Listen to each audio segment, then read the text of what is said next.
আবারও সামনে এলো পূর্ব বর্ধমানে কালনার এক বাহুবলী তৃণমূল নেতার দাদাগিরি। তার কুকীর্তি রীতিমতো ভাইরাল। তাতে দেখা যাচ্ছে যে এক মহিলাকে মারধর করছেন এই তৃণমূল নেতা। সংবাদ মাধ্যমে খবরের পর পুলিশ গ্রেফতার করে তাকে, কিন্তু আদালতে পেশ হতেই অভিযুক্ত জামিন মঞ্জুর এই তৃণমূল নেতার।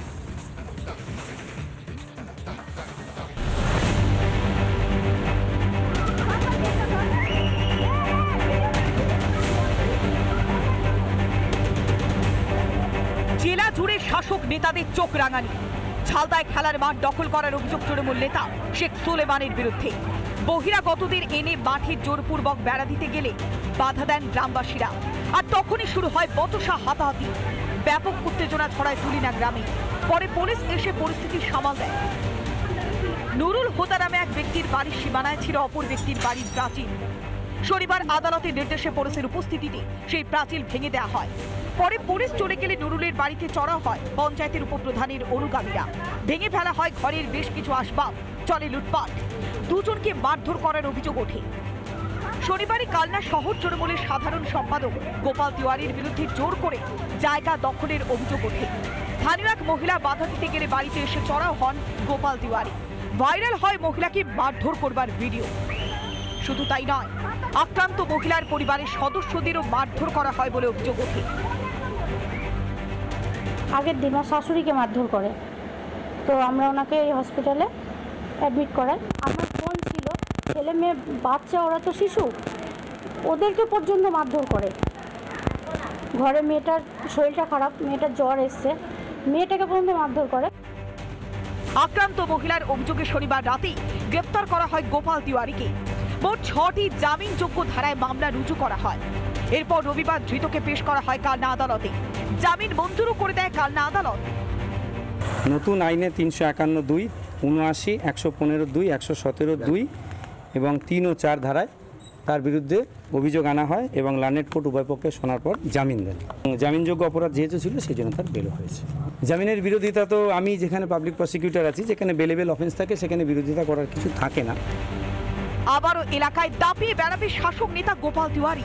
ভীত সন্ত্রস্ত আক্রান্ত মহিলা। কি নিরাপত্তা থাকলো? কাল এত কিছু হওয়ার পরে ভিডিও ফুটেজ দিলাম, এত কিছু হয়ে গেল, আমার কপালটা ফেটে গেল, আমার বাচ্চাটাকে মারধর করলো, আমার বাড়ির ফ্যামিলির সবাইকে মারধর করলো, এত কিছু প্রমাণ আমি দিলাম আপনাদের সামনে। আজকে কি করে উনি এইভাবে জামিন পেয়ে যায়? একের পর এক শাসক নেতার দাদাগিরি নিয়ে তৃণমূলকে কটাক্ষ বিরোধী দলনেতা। এটা হয়েছে মমতা পুলিশের সৌজন্যে, পুলিশের প্রশ্রয়ে। পুলিশ তার নিজের কাজ করে না, পুলিশের আচরণ গুন্ডাদের মতো। তাই এই জিনিস, যারা কালীঘাটের জমি দখল করছে, তিনি যদি পুলিশ মন্ত্রী হন, তার লোকেরা তো তাই করবে। শাসক দলের নেতা বলেই লঘু ধারায় মামলা রুজু করা হয়েছিল। অতএব গুন্ডাগিরি করেও পার পেয়ে যাবেন তৃণমূল নেতারা, আর ভয় সন্ত্রস্ত থাকবে আমজনতা। কবে থামবে শাসকের এই দাদাগিরি? রিপাবলিক বাংলা। আরিয়াদহে ত্রাস, জয়ন্ত সিং এর বেআইনি প্রাসাদোপম বাড়ি আর সঙ্গে বিলাসবহুল গাড়ি। কিন্তু আচমকাই উধাও হলো সেই গাড়ি উধাও হলো কি করে? জয়ন্ত তো জেলে, তাহলে কার মদতে উধাও হলো সেই গাড়ি?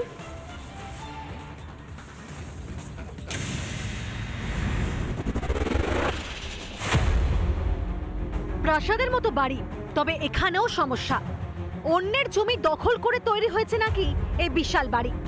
3 তলা বাড়ি তো এক মুহূর্তে তৈরি হয়নি, বাড়িটি তৈরি হতে তো যথেষ্ট সময় লেগেছে। লুকিয়ে তৈরি করাও সম্ভব নয়। তাহলে বেআইনি বাড়ি তৈরির সময় কেন জানতে পারলো না পুরসভা? বাড়ি তৈরি করতে যে নিয়ম লাগে, সেই নিয়ম উল্লঙ্ঘন করা ছাড়াও পুকুরের মধ্যে বাড়ি বা বাড়ির চারপাশের একটা অংশ চলে এসেছে। অর্থাৎ পুকুরের কিছুটা বুঝিয়ে দেওয়ার চেষ্টা করেছিল এই জয়ন্ত সিং ওরফে জায়ান্ট। রাজনৈতিক প্রভাবশালী বা রাজনৈতিক প্রভাব থাকলেই কি এই ধরনের সমস্ত ধরনের নিয়ম উল্লঙ্ঘন করে সব কিছু করা যায়? প্রশ্ন উঠছে এখানে, আরও প্রশ্ন উঠছে, এই বাড়িটি যখন তৈরি হচ্ছিল তখন মিউনিসিপ্যালিটি চুপ ছিল কেন? তারা কি কিছু জানতো না, নাকি সব কিছু জেনেও চুপ ছিল? অন্যের জমি দখল করে অট্টালিকা বানিয়েছে জয়ন্ত, অথচ পুরসভা জানতে পারলো না। বিরোধীরা তো বলছেন শাসক ঘনিষ্ঠ হওয়ার কারণেই এতবার বারন্ত জয়ন্তর। সব নাটক। আমি একজন পৌর প্রতিনিধি, আমি জানি এই বাড়িটার মাথা থেকে পা অবধি হচ্ছে অবৈধ। আমরা যেমন বলি না, একটা স্লোগান দিই আমরা যে 1 2 3 4 তৃণমূলের সবাই চোর, সেরকম 1 2 3 4 যতগুলো ফ্লোর সব বেআইনি, কিছুতেই ভাঙতে পারবে না। এই যে চিঠিটা দিয়ে দিল, এই চিঠিটা দেওয়ার ফলে আর ভাঙতে পারবে না। এই চিঠিটা দিয়ে প্রথম কথা তাদের অস্তিত্বকে স্বীকার করলো, দ্বিতীয়ত হচ্ছে তারপরে এরা কোর্টে চলে যাওয়ার সুযোগ পেল, কোর্টে গিয়ে স্টে অর্ডার নিয়ে দাঁড় করিয়ে দেবে। এখানেই অপরাধী তারা, তাদের আশ্রয়স্থল তৃণমূল, তাদের আশ্রয় প্রশ্রয় মদত সব দিচ্ছে তৃণমূল, এবং তার সাথে দুঃখজনক হচ্ছে প্রশাসন। শুধু জমি বাড়ি নয়, অন্যের জমিতে তৈরি জয়ন্ত সিং এর বাড়ির মধ্যে থেকে উধাও বিলাসবহুল গাড়িও। 12ই জুলাই খবর করার সময় জয়ন্তের গাড়ি দেখায় রিপাবলিক বাংলা। আজ দেখা নেই সেই গাড়ির, জেলে জয়ন্ত। তাহলে গাড়ি গেল কোথায়? কার মদতে উধাও এই গাড়ি? আড়িয়াদহে অন্যের জমিতে তৈরি জয়ন্ত সিং ওরফে জায়ান্টের এই যে প্রাসাদ, প্রথমবার আমরা যখন এসেছিলাম বেশ কিছুদিন আগে, তখন এই যে বাড়ি, এই বাড়ির যে লন, সেই লনে একটি কালো বিলাসবহুল গাড়ি দাঁড়িয়েছিল।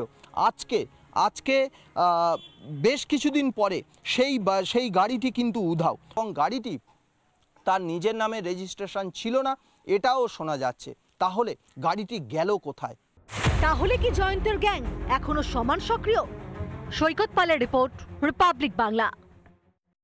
সংরক্ষণ বিরোধী আন্দোলন প্রত্যাহারের ঘোষণা ছাত্রদের দাবি পূরণ করেছে বাংলাদেশ সরকার। কোটা আন্দোলনকে কেন্দ্র করে ছাত্র মৃত্যু এবং সরকারি সম্পত্তি নষ্টের তদন্ত এবং শাস্তির দাবি ছাত্রদের।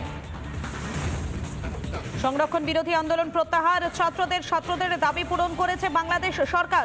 কোটা বিরোধী আন্দোলনকে কেন্দ্র করে ছাত্র মৃত্যু এবং সরকারি সম্পত্তি নষ্টের তদন্ত এবং শাস্তির দাবি ছাত্রদের।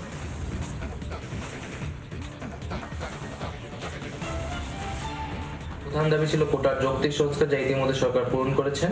এখন শিক্ষার সুষ্ঠু পরিবেশ নিশ্চিত করার লক্ষ্যে দ্রুত শিক্ষা প্রতিষ্ঠান খুলে দেওয়ার জন্য সরকারের প্রতি জোর আহ্বান জানাই। সার্বিক স্বার্থে আমরা এই মুহূর্তে থেকে আমাদের কর্মসূচি প্রত্যাহার করছি।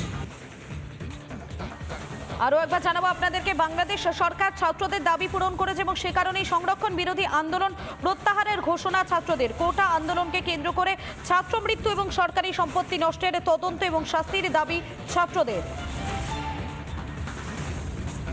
বাংলাদেশ সরকার ছাত্রদের দাবি পূরণ করেছে, সে কারণেই সংরক্ষণ বিরোধী আন্দোলন প্রত্যাহারের ঘোষণা ছাত্রদের। কোটা আন্দোলনকে কেন্দ্র করে ছাত্র মৃত্যু এবং সরকারি সম্পত্তি নষ্টের তদন্ত এবং শাস্তির দাবি ছাত্রীদের।